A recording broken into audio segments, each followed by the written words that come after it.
My name is Jamin Goecker. I'm an associate real estate broker in the state of Alaska. My mission, as always, is to help you to build an intentional and significant legacy for yourself and your family by coaching in real estate. And today we're going to be talking about how Alaska has changed in the past couple of decades. In other words, if you are someone who moved away and now you're considering moving back to Alaska, well, I'm here to tell you how the state has changed in the past couple of decades, just to kind of give you a better lay of the land. Things have definitely looks a little bit different from what it did a couple decades ago. Before we get started, though, make sure you give this video a like, subscribe, do all that good stuff, and let's go and jump into today's video. All right, I'm going to be isolating my conversation today more around what's going on in South Central Alaska, because that's the area where I've lived here when I was, actually about 10, 13, somewhere in that age range, and then moved back as an adult. So I have about 20-year perspective on how the whole area is kind of developed, and in South Central Alaska, and I'll keep it isolated to there.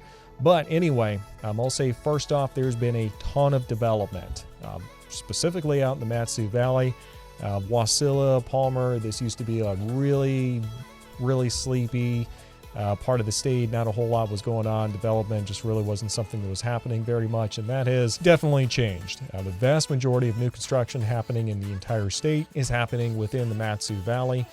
Looking specifically at Wasilla and kind of on the north side of Wasilla as well, closer to Hatcher Pass. This is something that's kind of been ongoing for a couple decades at this point, and there's definitely some growing pains as we're trying to figure out, okay, what does zoning look like now? What does building bigger roads look like to accommodate the bigger flows of traffic we have constantly coming in and going out, just with commuting and everything, going to Anchorage. And that's definitely something that would be completely different if you're coming at it from a couple decades ago. Another thing, Eagle River. It has definitely been developing a lot more than it has in recent years. Now we've got Powder Ridge, that's a whole new subdivision. We have a whole new subdivision of houses going in back behind Fred Meyer's, Fred Meyer's, that may or may not be a new thing to you. But yeah, that's something that came in, I think it was about 2 decades ago. So it's coming in right about the time that I was leaving the first time. And let's see, what else? The commercial real estate sector in Alaska has definitely been something that's kind of been suffering, as haven't really seen a whole lot of progress, improvement, whatever you want to call it, development as far as the commercial scene here in Eagle River goes.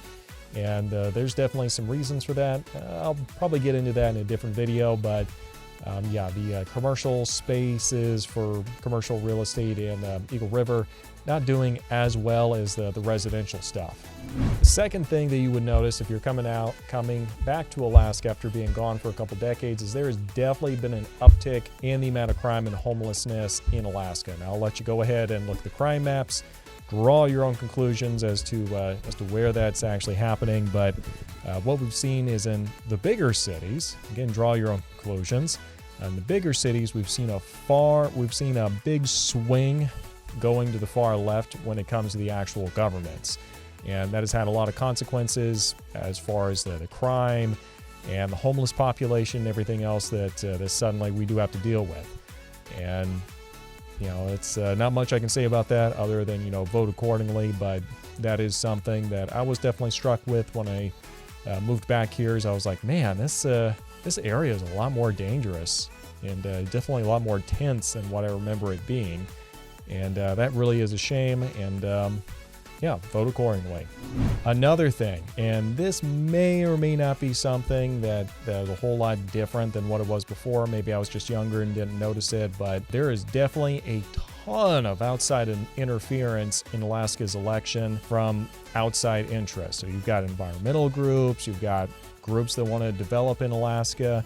You also have entire political parties that, hey, let's test this out and how we can strategies we can use to gain control of a state that usually votes a certain way, but we want to govern this way. So let's try some different strategies and just see how that plays out. And that, unfortunately, is kind of the role Alaska has started to play for the I'll just say it, for the Democrat Party. It's kind of become a testing ground for a lot of the strategies there. So we're seeing a lot of interference from outside money and everything else that's coming in from there. And it's usually pretty obvious which people are which. But if you're just outside looking in, might be a little difficult to realize. Best thing I can say is really pay attention to your local politics and talk with people who are here on the ground, and they'll usually give you a different story than what you might expect just looking at the ads.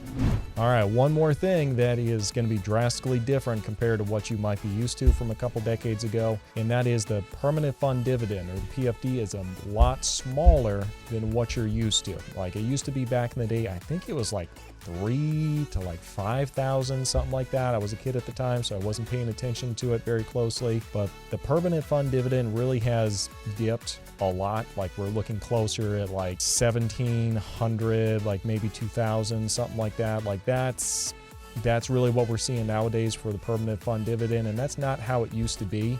If the politicians in power get their way, eventually the permanent fund dividend just goes away entirely to help pay off their special interest groups that help to get them elected.